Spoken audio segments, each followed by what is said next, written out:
It's a bright new October week, time for some fresh discussion, a whole new Speedway conversation. It's episode 28. Welcome back to 360 Speedway.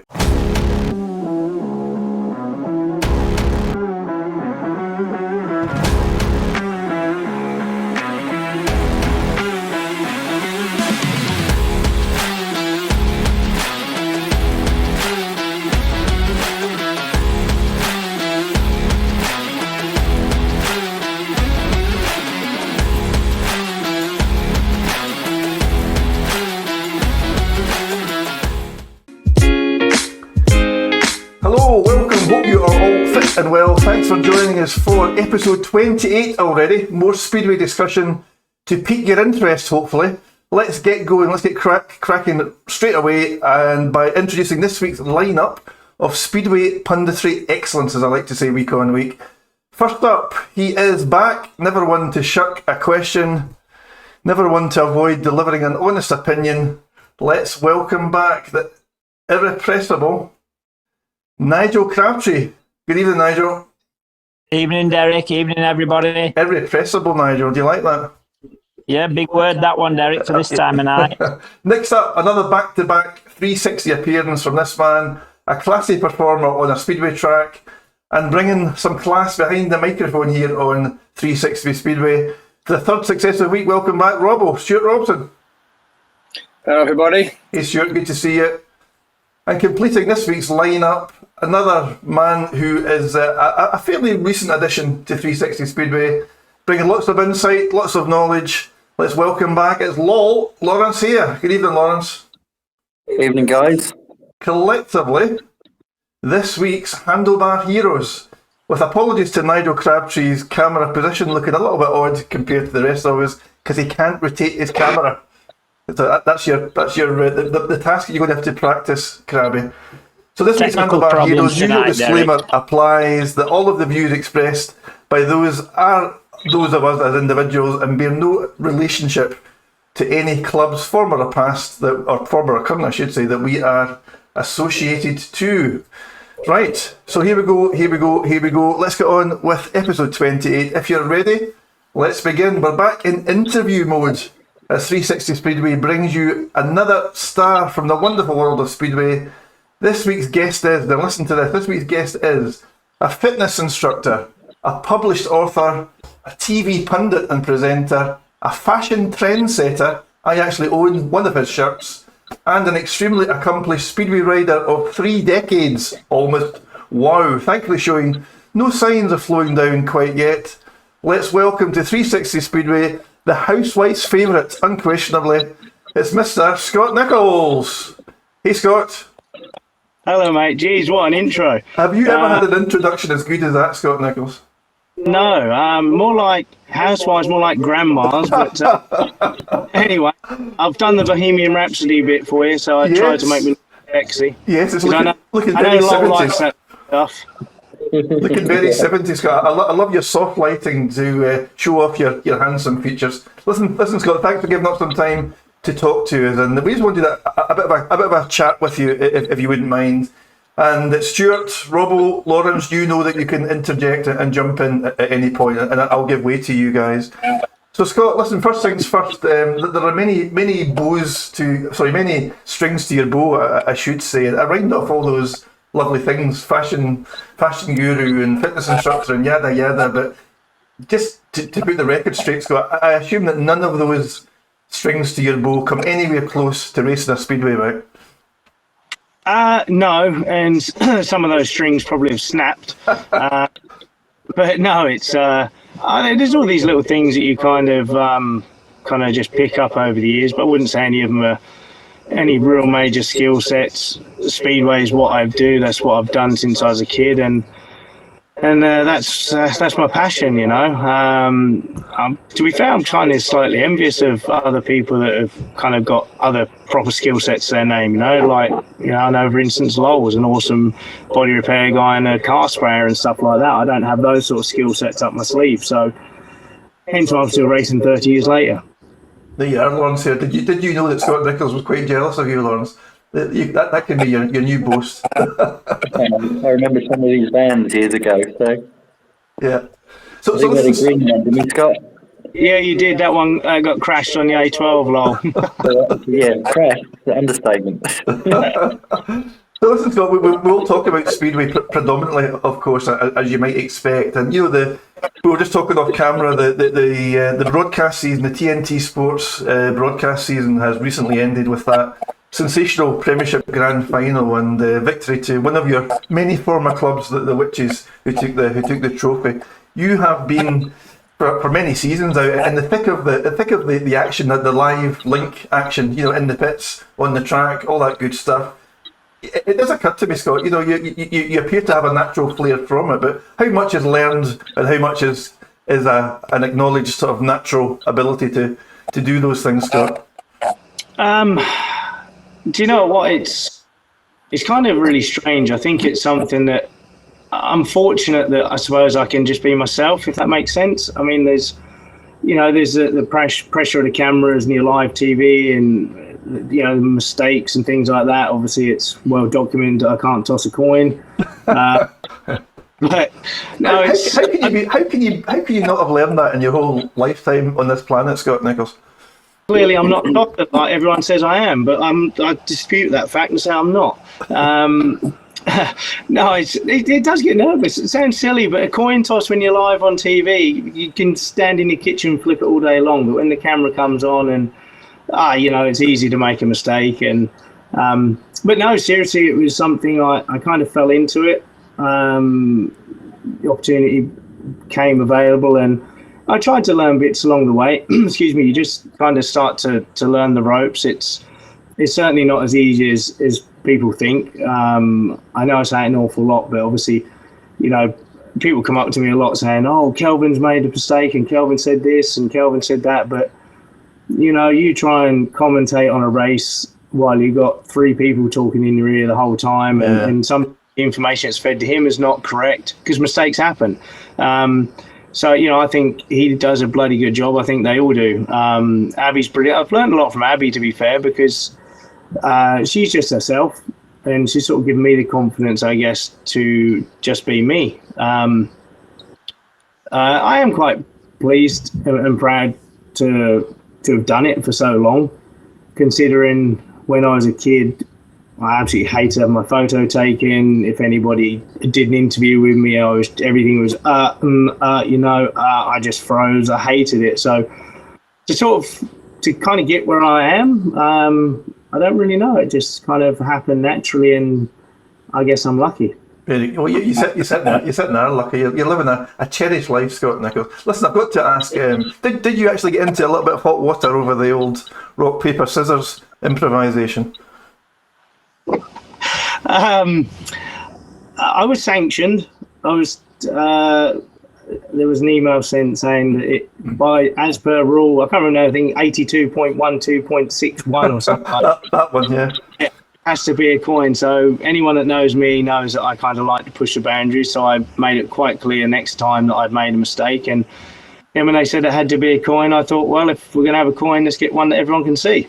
Hence where that was actually courtesy of Martin Dugard on his 3D printer. So thanks to Martin for that. He was part of the conspiracy. And it was tongue in cheek. I just thought it was a bit of fun just to do something different. Yeah.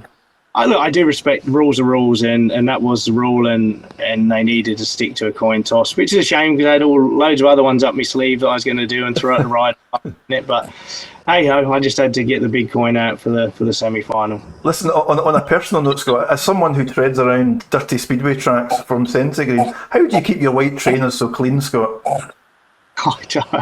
Tiptoe. Is that the secret? Is it? I've got a 3-year-old. I've got a shed load of baby wipes.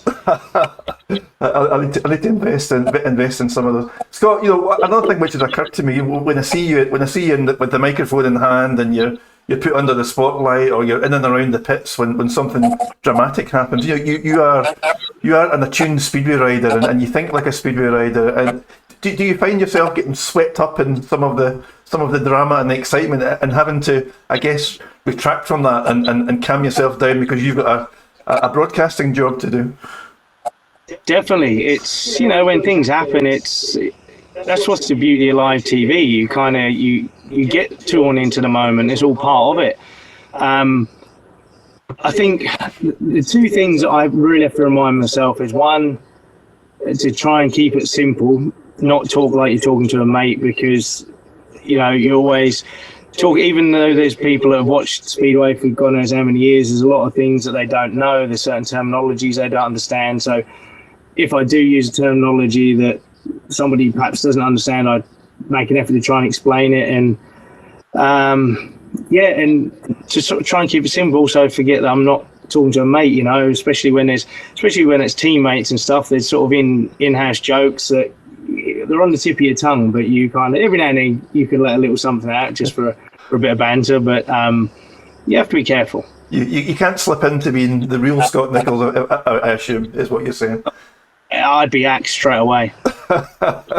Scott, listen, on a personal level, and I'm talking about in a riding capacity now, you picked up that nasty complex shoulder injury towards the end of the 24 season, and I know you said at the time, publicly, that there's going to be quite a long road to full recovery, and so I can't remember what month it was, June, July, August time, whenever it was.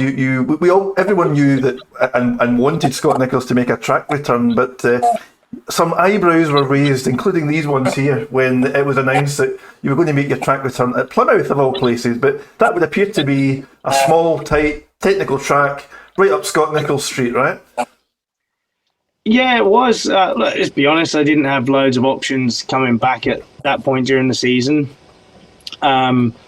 And I was very vocal that I kind of really enjoyed my time at Oxford.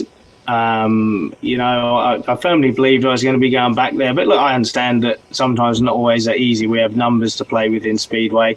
I don't mean financially, I mean team structures, and that can make it difficult sometimes. But Plymouth spoke to me, and it was it's a cool little track, and I was pleasantly surprised. I went down there, really enjoyed it. Hence why I've kind of signed for him for next year. It always seemed, outside looking in, Plymouth. I've never been in person to Plymouth, but I keep across some of the social media output. It always seems to be a vibrant little club, and they work really hard.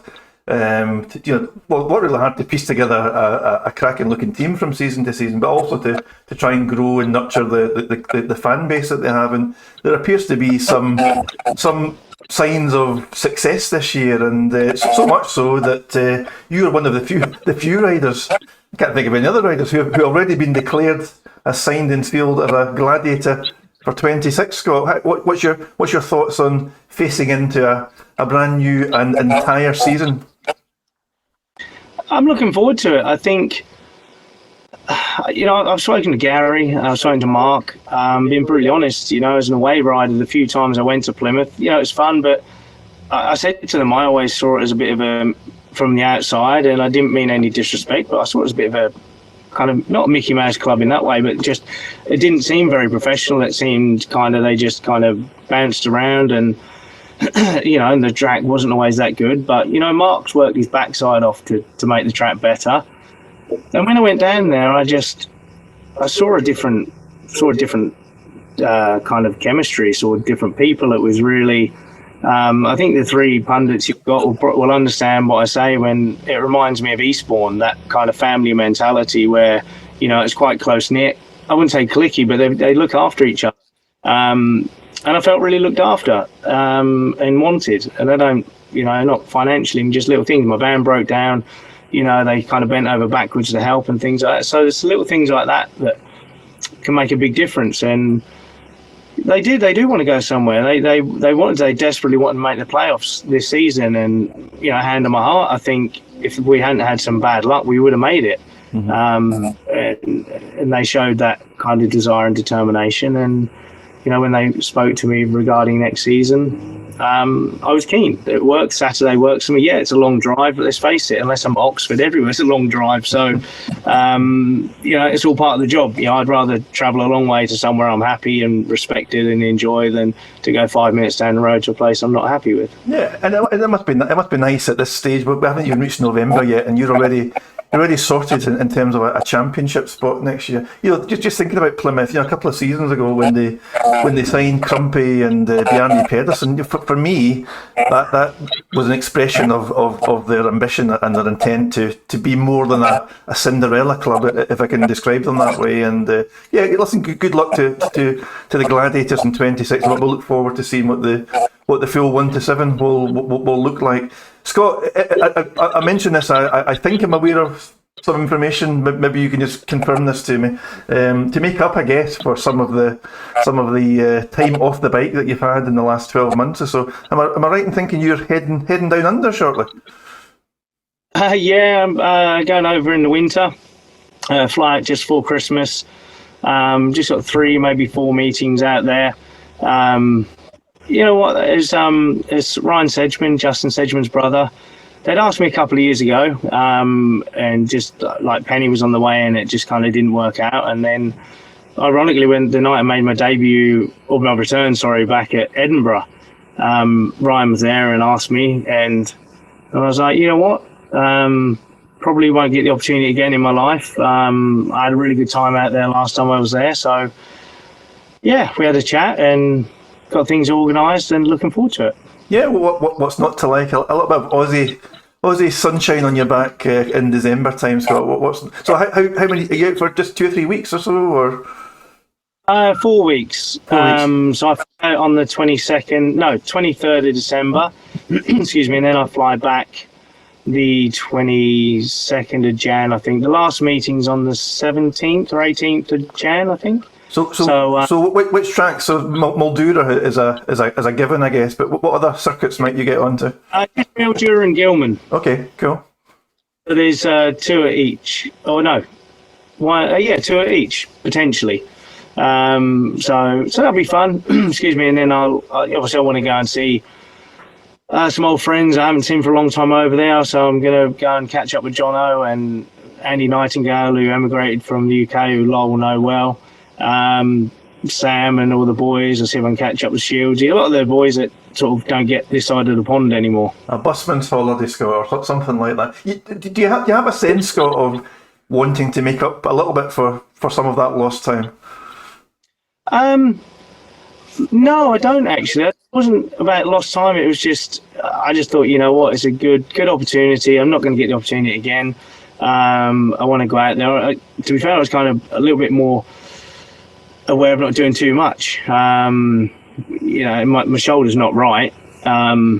So I'm 99% certain next year will be my last season. I haven't decided 100% yet. To be fair, I said that about 10 years ago. So just ignore everything I say, actually. Listen, you've anticipated. I was going to ask Scott, but I'll just jump to my next question. My next question was, you're a fit guy, right? You're a fit guy by the way that you live life, etc. But at some point, age catches up with all of us in professional sport in particular. But are you one of those riders who, as long as you're enjoying being around the speedway circuits and getting aboard the bike, that you could go on a few more seasons if you chose to, Scott, or are you artificially putting a potential end date on your career? No, I've always said all the while I'm enjoying it, I'll carry on. And those that have retired before me have said when the time's coming. And there's been moments where I've thought, have I still got the love for it? But bloody hell, I've been doing it professionally over 30 years. That's going to dwindle. Yeah. But I think the thing that's kind of putting a potential handbrake on it is the shoulder. It's not, I can race with it. I've shown that. But I don't know how long it's going to last in terms of before I have to have another sort of big operation. So that's why I'm kind of just, kind of semi putting out there that next year is possibly the last year, because it may be that I have to have another operation at the end of the season, and obviously that would then I'd be 48, 49. It would be too much. Yeah. No, listen, I appreciate you sharing that. Let's bring the lads in.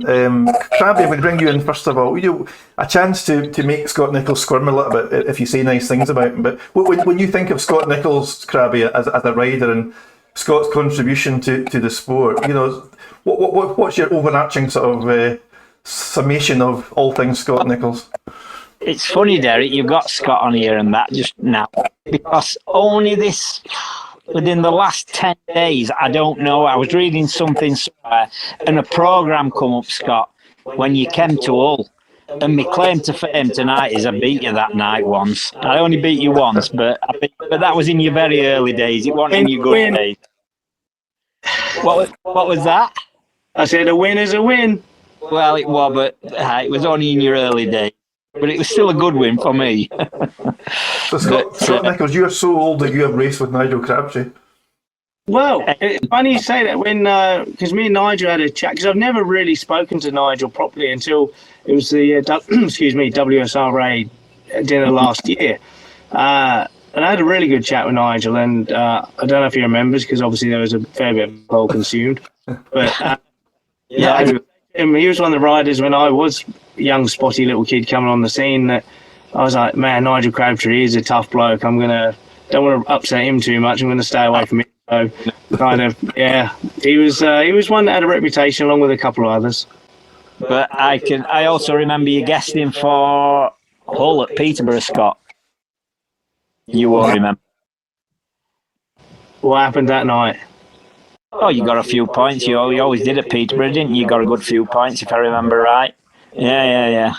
So, no, but I can remember them days. Going back a bit. 96, probably. Yeah, I made my debut in 94, so yeah. 96, I think it'd be. Wow. No, I mean, Derek, to answer to your question, I mean, you've only got to look at, like, Scott, haven't you? Chris Harris, two absolute out-and-out British speedway riders, what everybody looks up to. You've got to. You've had so many years at the top of the profession, and you're just so professional with it all. The pair of you, so good. 100%. Lawrence, here, you will know Scott Nicholls on track and off track. What's you say something nice about him, Lawrence, if you want to, that they might not have heard you say out loud before. What hasn't been said? You know, shocking stuff. Yeah, I know all the shocking stuff. I mustn't go that far. No, seriously though. I mean, what can you say? How many times have you been British champion now? 7, but not for a long time, Lol. Not for a long time now. 7. I mean, what can you say? I mean, and possibly one of the longest ever British Speedway careers. I don't think as many people hit 30. I mean, stay pretty injury free. It's a shame about the shoulder, and it would be unfortunate if that'd put you out. But what can you say? I mean, back 94, I think it was your debut. I do remember doubling up to Edinburgh. Yeah. Up to then, and I remember Scott. He ridden it sort of Ipswich and local, and then we got to somewhere like Newcastle, and he said, "How far to go?" He said, 100 and something miles. He said, "What?" He couldn't believe it. He thought we were almost there. It was 150 miles away or something like that. But no wonder you didn't want to drive to Plymouth. I mean, and that's right. You've got to go where you feel wanted and comfortable, haven't you? If you're enjoying it, and I'm glad you're enjoying it down there, makes you want to keep going and that sort of thing. Done it, but just going back to your the sort of punditry and that sort of thing. Do you have any sort of any aspirations of becoming a speedway pundit like that, or did you, or life after speedway? Do you have any thoughts or plans in the future? I know you got the fitness for that, but do you sort of?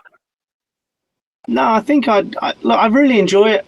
I'd love to carry on. I mean, Speedway's not big enough for it to be a full-time job. I mean, that's just the reality of it. But is it a really fun little sideline? Of course it is. I love it. I've missed not doing the Grand Prix, but at the moment it's a real shame. Obviously the TNT thing's come to an end. The Grand Prix situation's kind of a bit up in the air at the minute in terms of what they're going to be doing with the TV production. So at this moment in time, it doesn't look like I have a future in it, which is a real shame. And I'd love to test myself in another area. Obviously sport, but just because I know Speedway inside out, so I suppose that's where I can be relaxed and just you know, if I get chucked in, I'm standing there and I'm doing a track report and I'm just about to finish, and then they tell me carry on talking because something's gone wrong, that I'm comfortable to do it because I know the sport. It'd be nice to test myself in a different environment. But if the TV thing has come to an end, it'll be a shame, but I'm just grateful and thankful that bloody hell I've done it for kind of probably 20 years almost on and off. Since probably 2012, 10 years easy. So I'm lucky, mate. I'm really lucky to do it. And to touch on what you said about the clubs, I think that's another thing. When you've been in the sport for so long, it's nice to go somewhere new. And like you said, to feel wanted. I'm always looking for that little spark, a little something else. That was why I moved clubs initially from Ipswich back in end of 98 to go to Poole, because I realised that I needed to keep myself sharp and freshen up and make new acquaintances. And I think that's something that's stuck with me throughout my career. I was just looking back on your career and Poole. I think that when you did go to Poole, I think that gave you a bit of a not new lease of life, but you sort of made another big step. You know what I mean? Going away from Ipswich to local club and that. I think you sort of came into your own there. Really. Do you think that was a really good career move to move away there? Definitely. I think you hit the nail on the head, Lowell. I think that was the biggest thing I took away from it, is that, you know, I was only young. I was only 20, but I kind of knew that I needed, although I've been very independent for a long time, but I knew that I needed to get away from like the family, the creature comforts, being the local boy, everybody kind of patting you on the back and they'd help you, which is great when things go wrong. But I needed to make new acquaintances. I needed to spread my wings. I need to, you know, work with other people. And I think that was the kind of the biggest progression in my career, was going from Ipswich to Poole. I went away from Ipswich as a number 2, like a second string. Within my number 1, weren't you? Hit number 1 at Poole, weren't you? Yeah, so I was number 1 away from home, and number 3, Avi was number 1 at home. And yeah, I mean, Jesus, that was a massive turnaround. So I'd always encourage riders to do that, but a lot of riders just chase the pound signs. And as much as I haven't made what I should have made at a Speedway, I'd never say just chase the pound signs. I know riders that have done that, and that you end up earning less money because you're not happy and you go there for the wrong reasons. But I definitely think, you know, moving around from club to club from time to time is good. It keeps you sharp, it freshens you up. And you always meet new people, and you learn a lot. You're just learning all the time. You know, it's not just about Speedway. You learn life lessons. You know, whoever you deal with different people that do different things in life, and you go, geez, okay, maybe I can start to implement that in my life. So it's not, for me, it's not just about Speedway. There's a lot more to life than just Speedway. Wise words, Mr. Nichols. Robbo, I should pull you in. Robbo, off camera, I think you mentioned that you have ridden certainly against Scott, if not with Scott. What's your top of mind recollections and thoughts about Scott Nichols, Robbo? Probably one of my best memories, which I would like to think you remember, would be going to Latvia. And, you know, I'm sure you knew I was going to say that, because we had the best weekend there, and we had a great weekend. Me, you, and Paul Hurry, and we went out for under 21s in 1996, was it? 96 or 97, one or the other. And we had the best weekend there. It was great fun, and we were quite fortunate. We all qualified quite comfortably. Did you win the meeting? No, I don't think. Excuse me. I think Paul. There, were you? Maybe I come third, or I don't know. It was just purely but yeah, you were up there. I remember that. I know it was quite a good weekend to wear that one. That's kind of one of many memories, really, one of the best memories. But that certainly is one of the best memories of my career, really. It was a great weekend. It was the first time I'd ever been, and I remember going out there, and it was about 40 degrees. It was like the hottest place I'd ever been at the time. And I thinking it was going to be cold when I went there, you know. But yeah, it was a great fun weekend. It was an adventurous trip all around for me, because on the way down to the airport, I drove down. I picked my mechanic up, Mark Krang, who's quite well known within the sport. And we drove down. We picked Sven Hayden up from Nottingham area where he lived, and picked him up. We were driving down to Heathrow, and the brake pads fell out my van. I had no brakes on the way down there, and we were running a bit late at this stage. We thought, well, to get down there. So it was it's kind of a bit of an adventure from the off, that one was. And And obviously afterwards we had to get back home in a van with no brakes as well. So it was fun, but yeah, it was a good trip, that one. It was good crack. We a night in the nightclub before we flew home, and yeah, it was a bit of a hell. What happens on tour stays on tour, Robbo. You know the rules, yeah. Well, no. Well, all I'll say is, when Robbo turned up, I think it was actually Gatwick we flew out of. Was it Gatwick, was it?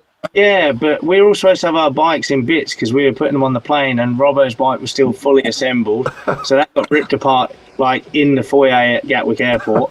Yeah. You'll be pleased. Yeah, that trip did make the book, Robbo, because I'm still eternally grateful for your salad cream sandwiches the next day, because I was absolutely hanging. yeah. It was. You know, I didn't know. They took salad cream sandwiches to bloody Latvia. Well, it came in handy, didn't it? They did. Yeah, it was good fun, that one. But, maybe yeah, that was the secret of your rostrum finish, Scott Nichols. You never know. Well, no, they were after. He had a loaf of bread, okay, yeah. and a like a bottle of salad cream. And I remember sitting in the departure lounge, and we were smashing back these salad cream sandwiches, feeling a little bit hungover. He's from Sunderland, you know, Scott. A little bit strange, maybe. Yeah.